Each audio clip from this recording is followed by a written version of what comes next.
connecter. Mais dites à vos camarades que c'est dommage. Bah, moi, je vais faire l'appel, du coup, je vais faire le fixe, que j'ai jamais fait. Et puis voilà, puis je vais mettre les absents. Tant pis, je ne pensais pas du tout faire ça, surtout avec votre classe qui, voilà. Mais là, je ne peux pas dire j'ai un devoir de maths à faire ou je sais pas quoi, parce que c'est vraiment un chapitre important. Donc je vois. Alors attendez, je vais le noter là. Ça va être vite noté puisque vous êtes 13. Donc Martin, Alan, Pauline, Caroline, Élise, Fabien, alors Margot. Alors peut-être qu'il y en a qui vont arriver parce que vous êtes en train de leur dire en même temps sur votre téléphone. Attention, elle note les absents. Donc Élise, Fabien, Mathias, Oui, je suis là, je suis là, je suis là. Diogo, Maximilien, Raphaël, Raphaël, Luna, est-ce que j'en ai... Léo, pardon. Léo, Oui, je suis là. Oui, quand je vous appelle, c'est que je vois votre nom. Vicente, alors je répète tous les noms, ceux qui n'ont pas été nommés, vous me le dites. Donc Vicente, Maximilien, Raphaël, Luna, Léo, Alan, Pauline, Luna, je l'ai dit 2 fois, non, Caroline, pardon, Élise, Fabien, Margot, Mathias, Diogo. Qui c'est que j'ai oublié? Madame, Laurent, il n'arrive pas à se connecter, mais je crois qu'il voit avec Discord. D'accord. Bon, alors, Laurent, je vous fais confiance. Qui c'est que j'ai pas noté encore? Et Lina et Sophie, elles disent qu'elles ont des problèmes de connexion. Qui? Lina et Sophie. Lina et Sophie, ok. Madame, Oui, il y a Adrien et Laurent qui devraient suivre le cours par Discord, mais ils sont pas encore là, je vous préviendrai s'ils arrivent. ben, quand ils arrivent... ah oui, il y a Guillaume là qui arrive. Quand Guillaume, ils alors je arrivent, vais je vous noter. préviens. D'accord. Guillaume, Katia, je viens de les voir. Voilà. Que vous soyez 10 de moins, je comprends, mais que vous soyez au moins 25, quoi. Alors, attendez, je dois l'admettre, Katia. Voilà. Alors, juste avant qu'on reprenne le cours sur la France, vous allez voir, en plus, c'est un chapitre qui est un peu dur, parce que c'est un peu la science politique aussi qu'on fait, parce qu'on travaille plus sur l'État. En même temps, c'est un cours qui est passionnant, quoi. Alors, je vous ai juste projeté, avant qu'on reprenne le cours sur la France, 2 copies. Madame, Oui? Laurent vient Oui, d'arriver, allez-y. justement. Qu'est-ce qu'il y Laurent vient a? d'arriver. Laurent vient d'arriver Laurent sur vient Discord. d'arriver, mais c'est-à-dire, comment ça marche, en fait, Discord? Je comprends pas. En fait, c'est nous, on a un groupe de messages auquel on lance un appel et ensuite il y a l'un de nous qui partage l'écran et le son. Ah d'accord, je comprends. Discord. Je comprends. Voilà. Ok. Pourquoi? Parce que c'est plus facile de se connecter sur Discord que sur Zoom? Non, c'est parce qu'ils ont un problème ou quoi, ils n'arrivent pas à accéder à Zoom. D'accord. Zoom marche plus pour Laurent et je crois qu'Adrien, il n'avait pas le droit de télécharger Zoom. D'accord. Ok. Alors, je vous ai on va juste quelques minutes dessus, hein. Donc, je vous ai mis une copie d'élève qui a une note correcte, je crois, je ne me rappelle plus. 12 ou 13, ou je sais plus. Mais pas mauvais, hein, c'était pas mauvais. Pour voir avec vous, donc je vous laisse la lire. Pour voir avec vous, qu'est-ce qu'on pourrait 12 peut-être. Quels sont les 2-3 défauts principaux?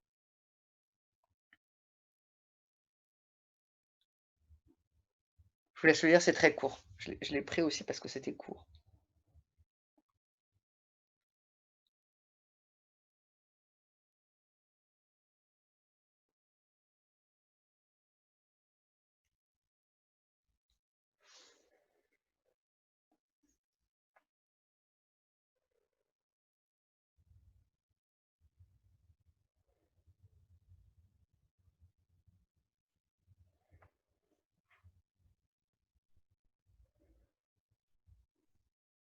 J'aurais pas ah zut, il y a Sophie qui arrive. J'aurais pas dû vous dire la note, puis vous auriez proposé vous une note. C'est bête ça, on fera ça pour l'autre copie.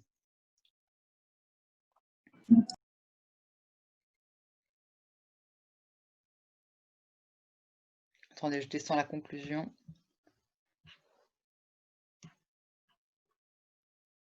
Voilà.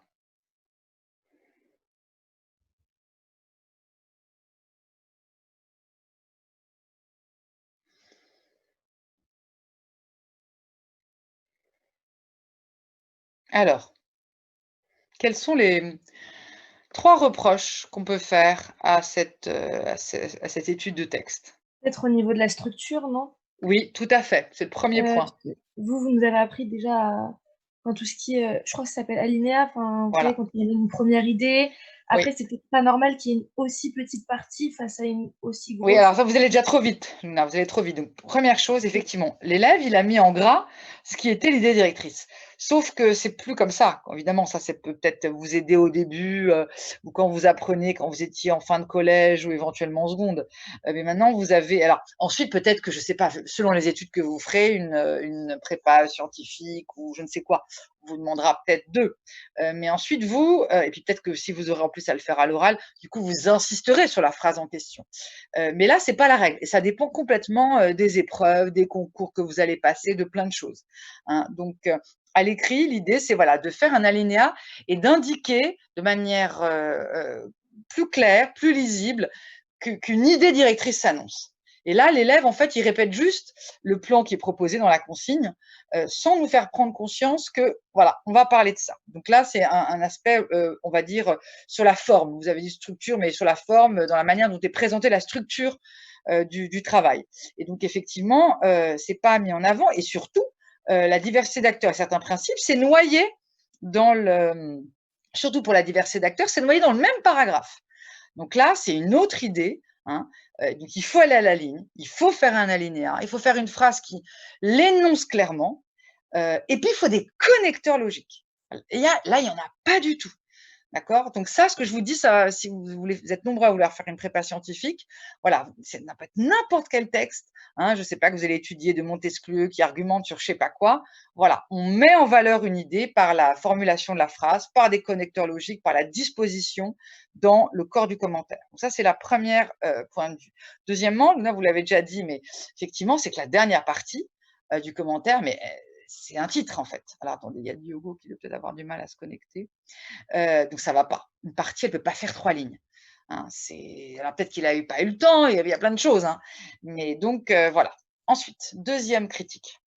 On va dire que ces deux-là, je les mets ensemble. Pensez toujours dans vos réponses comme ça, structurez vos idées. Voilà. Sur le plan formel, alinéa, manque de connecteur logique et déséquilibre entre les parties. Ensuite, deuxième problème. Deuxième problème.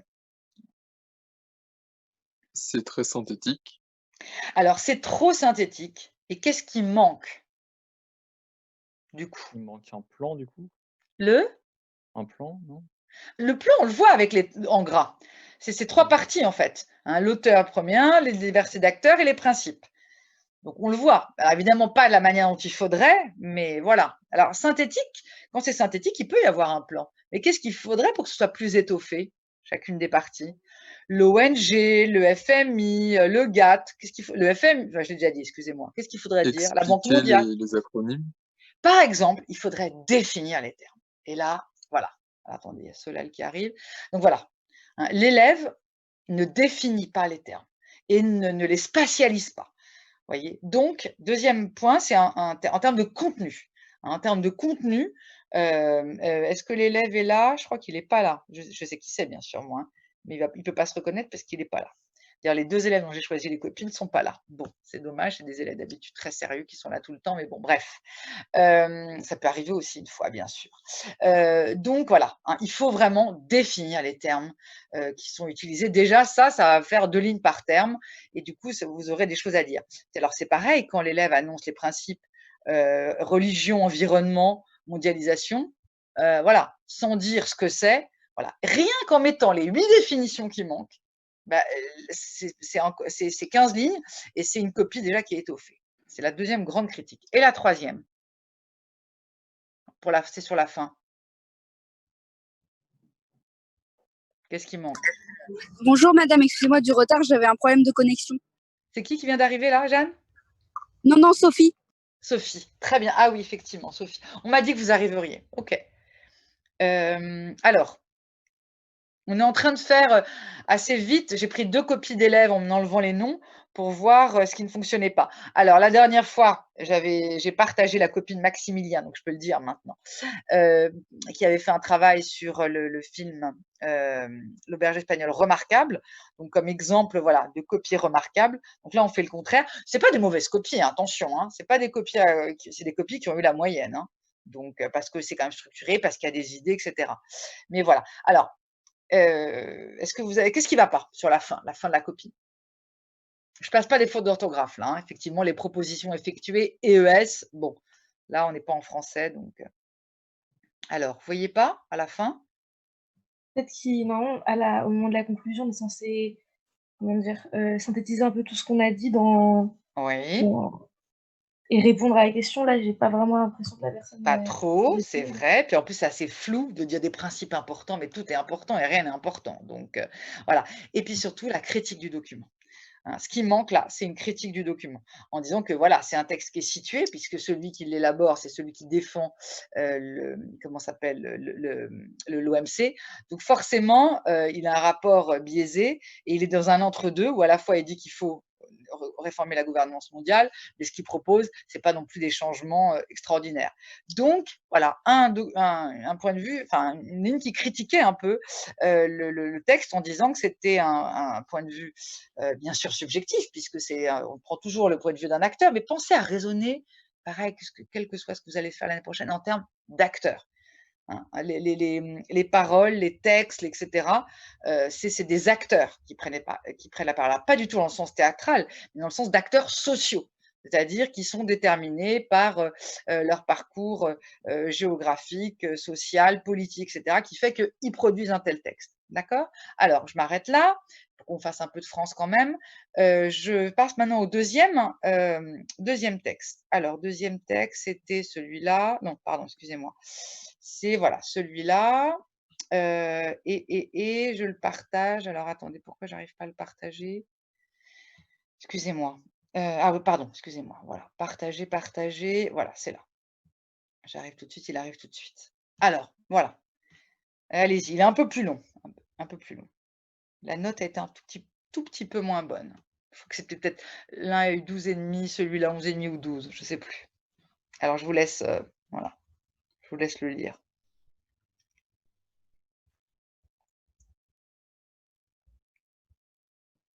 C'est deux types de défauts, c'est pour ça que je le trouvais intéressant.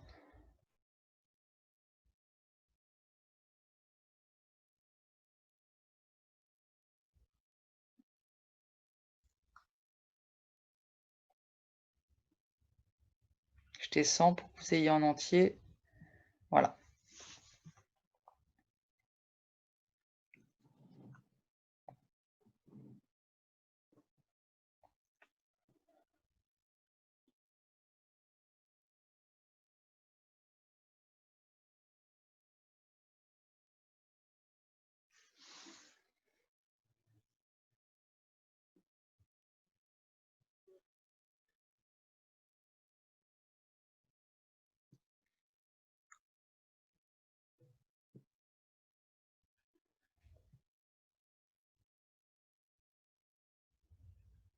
Peut-être qu'il a eu 11,5 l'élève, je ne sais plus.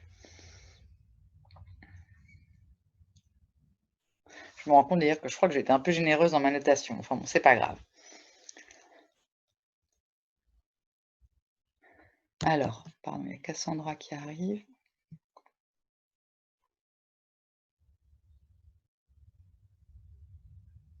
Pendant que vous terminez de lire, enfin ceux qui ont, j'ai rempli hier vos notes de bac. Du coup, c'est la première fois de ma vie que ça m'arrive de, du coup, faire la moyenne des deux et bah du coup, comme il fallait mettre à la moyenne au-dessus, vous avez vraiment des notes.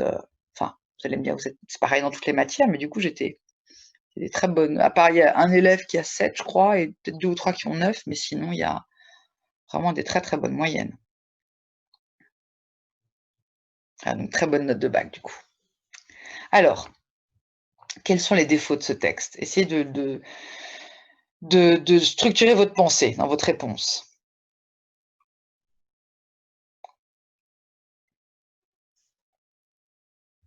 Qu'est-ce qui ne va pas? Alors, je vais un peu vous guider pour qu'on avance quand même. Qu'est-ce qui ne va pas dans la présentation?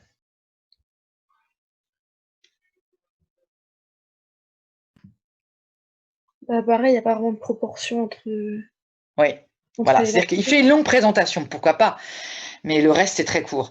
Donc là, ça veut dire que quand on a comme ça des fois un peu du mal à gérer son temps, il faut essayer de mieux équilibrer. Alors ça revient un peu à ce qu'on avait aussi tout à l'heure, entre l'équilibre entre la partie 3 sur les solutions, je crois que c'était ces 3 lignes, voilà, essayer d'équilibrer. Alors ça peut arriver qu'une partie soit moins, voilà, mais là, la présentation, elle est plus longue que la partie d'après parce qu'elle l'a mis, etc.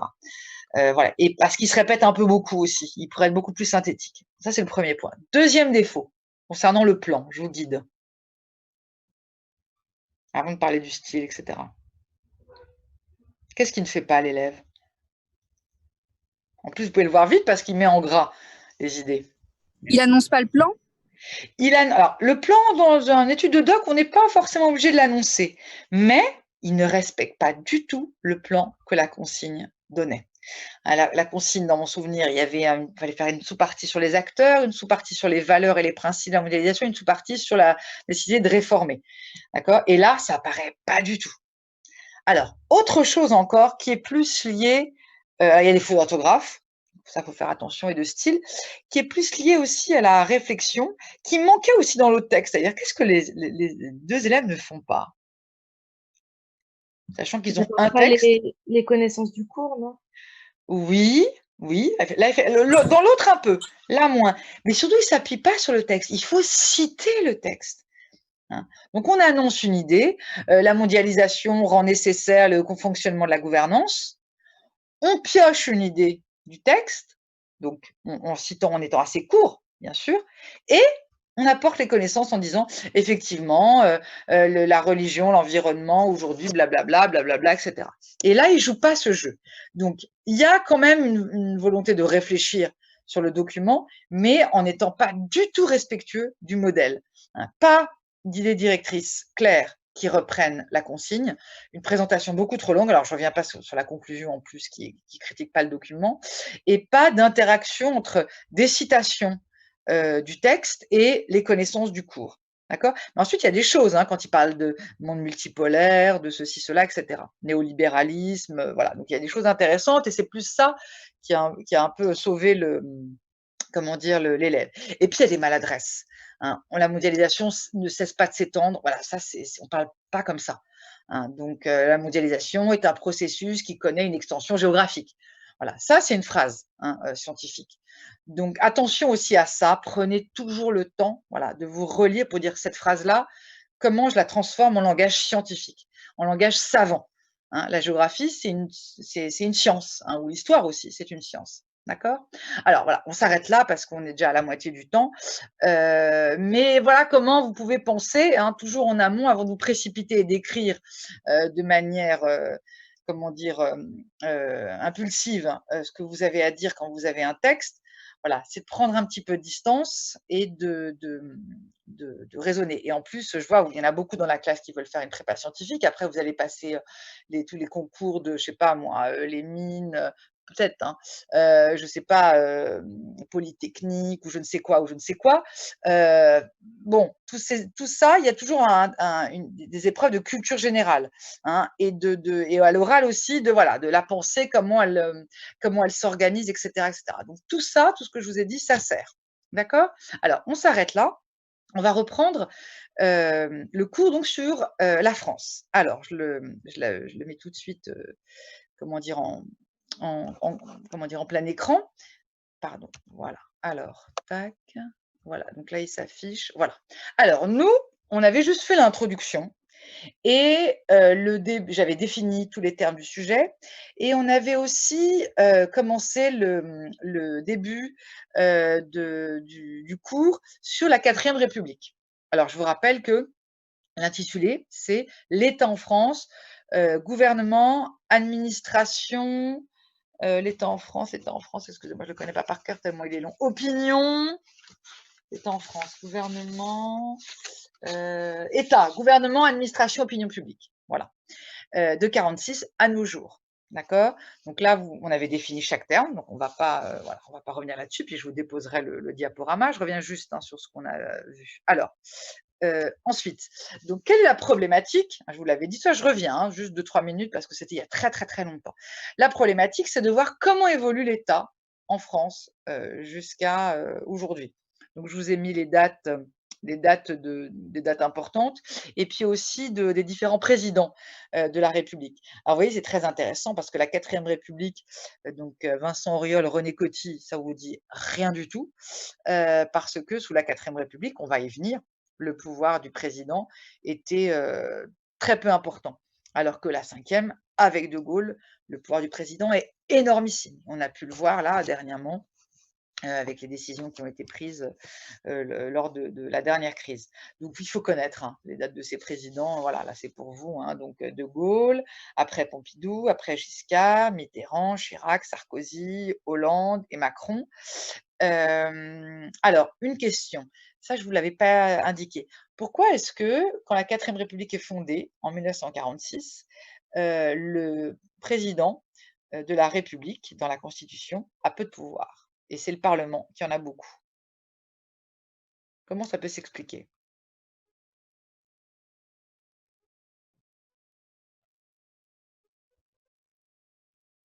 Aucune idée?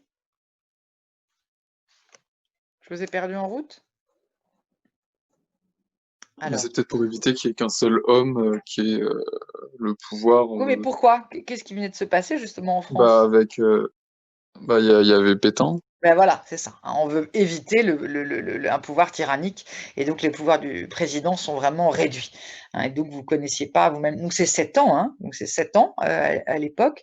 René Coty, lui, ça dure que 4 ans parce que la 4ème République dure que 4 ans parce que il y a la guerre d'Algérie qui met fin et ensuite c'est à nouveau 7 ans et puis on verra ça plus tard, en 2000 que le mandat présidentiel de 5 ans est calqué sur le mandat des élections législatives. Alors juste petit rappel aussi, avant de reprendre là où on en était, donc nous on s'était en gros arrêté là. Est-ce que vous vous souvenez, pardon, excusez-moi, donc le président, oui, c'est ça. Quelles sont les 3 républiques qui ont précédé, les 2 républiques que vous voyez ici? Quelles sont les 3 républiques qui précèdent la 4e et la 5e? Les dates et pourquoi elles cessent, quoi? La première, c'est quand la première République en Bonjour France? madame. Bonjour Jeanne, je vous ai accepté, donc vous le voyez, il n'y a pas de problème. Merci. Alors, ah, la casquette est tout branchée, dis donc, hein, mademoiselle. Alors, Vous êtes toutes branchées, mademoiselle. ah oui, moi, c'est une vieille photo, c'est pas moi qui l'ai mise. C'est qu'en fait, moi, mon Zoom, il est lié à. Elle est assez récente en plus, hein, quelques années. Mais en fait, c'est pas moi qui l'ai mise, mais il s'est mis sur Facebook. Et voilà, et c'est ma photo de Facebook, et donc voilà. C'était pas du tout. Alors, dites-moi donc. Ma question, voilà, c'est ça. Quelles sont les 3 républiques qui ont précédé? Du coup, la première qui a débuté après la Révolution française en 89, Voilà, du coup, 1689, 1792, voilà, tout à fait. 92, qui a arrêté. 1792 jusqu'en 1799, et puis Napoléon y met fin. Deuxième République, Seconde République. Bah, c'est après Napoléon, du coup. Voilà, tout à fait. Non, pas tout de suite. Napoléon, donc, C'est- est chassé du pouvoir en 1815, il y a la monarchie, et à nouveau la République. Alors, elle est importante, elle dure que 4 ans, mais elle est importante parce qu'elle met en place le suffrage universel, sauf les femmes, et elle abolit l'esclavage. Et donc, elle dure 4 ans, et cette fois-ci, c'est le neveu de Napoléon qui met fin en 1852. Empire, Second Empire, et puis Troisième République, 1870 à 1940, Pétain donc prend le pouvoir. Et ensuite, les 2 républiques que vous voyez là, et donc on peut dire que la 5e est la république la plus longue que l'histoire de France ait connue. Alors, justement, on va venir. Alors, le plan que j'ai choisi de faire, c'est un plan chronologique. Je crois que je vous l'avais dit, hein, on s'était arrêté là quand on s'était laissé il y a Madame, donc. Oui, mais je crois qu'on l'a pas fait en fait. on s'est arrêté On a- là. on- On a juste fait l'intro Mais et non, on s'est on l'a pas. arrêté. On était en train de commencer la constitution de la 4ème République. Vous Ah aviez bon? noté grand. Alors là, évidemment, vous notez rien, bien sûr, hein. Là, il faut juste que vous compreniez comment ça fonctionne, etc. Mais c'est tout. Vous aviez noté donc grand 1 la 4ème République en crise. Alors non, ça ne s'intitulait pas comme ça s'intitulait refonder l'État républicain, etc. Et donc, grand A, vous avez peut-être noté un autre titre. Et en tout cas, à un moment, il était question, voilà, d'étudier son fonctionnement. Donc plutôt qu'organigramme, son fonctionnement. Voilà. Et on en était là. Effectivement, on avait fait une longue intro. Je vous avais présenté les 3 forces qu'il y a, comment dire, en France, dis donc bien accompagnée, Jeanne, hein. Les 3 forces qu'il y a, comment dire, en France en 1945, 3 forces politiques et ensuite comment elles fonctionnent. Alors, regardons donc cet organigramme. Alors déjà, quelles sont les 3 forces politiques qu'il y a en France en, 1945, c'est-à-dire à l'issue de la 2e Guerre mondiale? On n'est pas obligé de voir, le charmant visage du garçon là qui s'affiche, qui est pas dans la classe. Jeanne, donc peut-être si vous pouvez le retirer. Voilà. Je vois pas trop l'intérêt de vous boire un café, Jeanne, en fait. Donc vous éteignez votre caméra, voilà, c'est peut-être mieux, parce que ça ne va pas dire grand-chose là, même si c'est charmant. Alors quelles sont les 3 grandes forces politiques qu'il y a en 1945? Qu'est-ce qu'il ne peut pas y avoir comme force? Pour vous aider pardon, oui, excusez-moi. Il y avait un Bah, il y a chat. l'Assemblée, le gouvernement et le Conseil de la République. Alors attention, je vous ai pas demandé comment je vais y Maxime. venir à ça. Comment fonctionnait la Constitution? Ça, on va y venir. Je vous ai demandé des forces politiques, c'est-à-dire des partis politiques qui existaient, en France en 1945. Déjà, pour vous aider à répondre, il y a une force politique qui ne peut plus exister, vu ce qui s'est passé.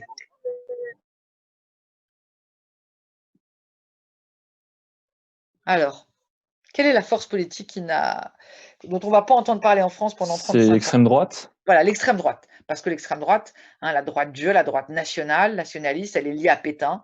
Et donc, elle disparaît du paysage politique. Il y a juste un moment Poujade qui se présente plus ou moins, Pierre Poujade. C'est quelques pourcents des voix. Mais avant l'arrivée de Le Pen en 1974, c'est toujours moins de 5%, ou autour de 5%. Voilà, pendant 30 ans. D'accord? Parce que c'est lié à la collaboration, etc., etc. Donc, il reste 3 forces politiques. Alors, quelles sont ces forces politiques? Quelle est la première force politique qui a un quart des voix? Premier chapitre de l'année, ça vous devez savoir. C'est le Parti communiste. Voilà, c'est le Parti communiste. Hein, le Parti communiste, 25% des voix, parce qu'il est auréolé de la résistance et que, à ce moment-là, il est lié très fortement à l'URSS et que l'URSS, c'est l'armée rouge qui a délivré l'Europe du nazisme, avec bien sûr aussi les Américains. Mais enfin, voilà. Deuxième force, c'est l'ancêtre du PS aujourd'hui. Comment il s'appelait, ce parti alors? C'est en 78 qu'il est devenu le PS. Il a Parti changé de nom. radical. Non, pas radical. Les radicaux, c'est une force politique qui apparaît dans les années 20-30 et qui ensuite disparaît, qui était plus ou moins un peu centriste, mais qui disparaît du paysage politique. C'est-à-dire que C'est pas le Front populaire? Alors, le Front populaire, c'est un moment de l'histoire où justement, ces 3 forces politiques, en 1936, ont dirigé la France ensemble face à l'extrême droite. Et donc, il y avait le PC, Parti communiste. Deuxième force, la SFIO, ancêtre du PS, section française de l'Internationale ouvrière. Et puis ensuite les centristes, on va dire modérés, d'accord? Eh bien, ces 3 forces qui ont été au Front populaire, le Front populaire, donc c'est une période qui dure 2 ans en France, de 36 à 38, qui est donc pleine d'espoir pour la société française, et qui accomplit des réformes importantes comme les 15 jours de congés payés ou l'école obligatoire jusqu'à 14 ans, etc., etc. Ces 3 forces réapparaissent en 1945, donc PC, SFIO et les démocrates sociaux qui sont plus ou moins au centre. D'accord? Alors, ces 3 forces, il faut qu'elles cohabitent. Et donc, on imagine une constitution qui va leur permettre de travailler ensemble. Comment sont répartis les pouvoirs? Ah, j'ai perdu quelqu'un, c'est trop abstrait ce que je suis en train de faire. Comment sont répartis les pouvoirs? Bah, du coup, il y a le pouvoir, il y a le pouvoir exécutif qui va du coup au président et au gouvernement. Voilà, donc exécutif, c'est-à-dire qu'il fait appliquer les lois. D'accord? Donc le président et le gouvernement. D'accord? Et le pouvoir législatif, lui, quel est-il? Et quel rôle il a? Bah, c'est celui de voter les lois et les définir, on pourrait dire Voilà, aussi. de les concevoir, d'accord? De les inventer. Et c'est l'Assemblée nationale qui a un pouvoir énorme parce que donc elle est élue par des citoyens. Qu'est-ce qu'elle fait cette Assemblée nationale dans son rapport à l'exécutif? C'est elle qui Comment est élu le président de la République? Est-ce qu'il est élu directement comme aujourd'hui par les Français de plus de 21 ans? Non. Ah Non. non, c'est l'Assemblée du coup qui est élu c'est l'Assemblée du Voilà, coup? c'est un suffrage indirect. Hein, c'est un suffrage indirect. Alors oui, quelque chose aussi qui doit vous frapper, citoyens électeurs, hommes et femmes de plus de 21 ans, pour la première fois dans l'histoire, donc les femmes ont obtenu le droit de vote en 44 pour les remercier de leur rôle pendant la Résistance.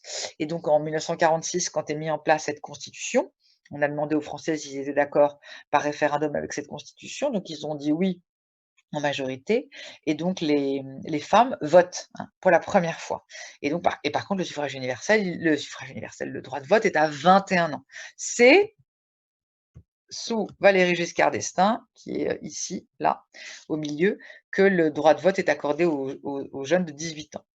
Et donc le président, il n'est pas élu directement par le peuple, hein, il est élu directement. Ça, c'est une première chose. Deuxième chose, si vous voyez l'Assemblée nationale, donc beaucoup de députés, hein, 618 députés, elle investit le gouvernement. C'est-à-dire que donc le président, c'est lui qui choisit son gouvernement, mais l'Assemblée nationale, en gros, elle doit dire si elle est d'accord ou pas avec ce gouvernement. Donc, elle a un pouvoir de contrôle énorme sur l'exécutif. Et c'est ça qui va faire que souvent, il y a des discordances entre l'Assemblée nationale, qui est en plus disparate parce qu'il y a 3 forces politiques, et il n'y en a pas une qui l'emporte à la majorité. Donc, il y a sans cesse des coalitions, c'est-à-dire les députés du Parti communiste font des alliances pour telle loi avec la SFIO, les députés de la SFIO font telle alliance, avec, etc., etc. Il n'y a pas une majorité stable de 50%. Hein. C'est des alliances, des compromis qui doivent être trouvés pour chaque décision qui est prise. Et en plus, elle a un contrôle, cette assemblée, sur le gouvernement. D'accord? Donc, elle est élue pour 5 ans, le président, lui, pour 7 ans. Très vite, cette constitution, qui est votée donc, par référendum en octobre 1946, référendum, c'est-à-dire qu'on a demandé aux Français, êtes-vous d'accord pour qu'il y ait une nouvelle constitution? Et cette constitution, en fait, il y a un tiers des... Donc un référendum, excusez-moi, qu'est-ce que c'est qu'un référendum? C'est quand on demande aux citoyens de voter pour une question précise? Voilà, exactement, auquel ils doivent répondre par oui ou par non, tout à fait. Un tiers des Français ne sont pas allés voter, hein, pour dire oui ou non à cette constitution. Et cette constitution, elle est critiquée. Alors, elle est en gestation, c'est-à-dire en préparation bien avant octobre 46, hein, dès la fin 44, quand il y avait le GPRF, Gouvernement provisoire de la République française, qui était donc en train de se préparer. Elle est critiquée par De Gaulle tout de suite. Tout de suite, donc il fait un discours à Bayeux, donc dès l'été 45, et donc Bayeux, c'est en Normandie, où il critique cette constitution. Qu'est-ce qui peut bien lui reprocher, à votre avis? Que le président n'ait pas assez de pouvoir. Exactement, et que le Parlement en ait trop. Et que du coup, les décisions seront suspendues au Parlement, et qu'en plus, il n'y a pas de force majoritaire qui pourrait l'imposer. Si par exemple on était en 2017 et qu'il y avait la 4e République, on peut imaginer que le groupe de députés En Marche, voilà, a la majorité, à plus de 50%, et donc peut imposer des choses. Là, non. Les 3 forces, alors le Parti communiste, c'est la première, mais la SFIO, ça doit être, je sais pas, 20%, les chrétiens démocrates, donc c'est le MRP, Mouvement pour la République populaire, Mouvement républicain populaire, pardon. Eux, c'est autour de 20%. Voilà, en tout, on a à peu près 70%. Et puis le reste, c'est des toutes petites forces, des micro-partis, qui existent d'ailleurs pour certains encore aujourd'hui, comme Lutte ouvrière, par exemple, ou voilà. Et donc, il faut des alliances. Donc, il n'y a pas de majorité et le poids du Parlement est beaucoup trop important, d'autant plus que le gouvernement peut être renversé par un vote. Donc, il faut la majorité absolue, hein, c'est indiqué, l'Assemblée nationale renverse le gouvernement.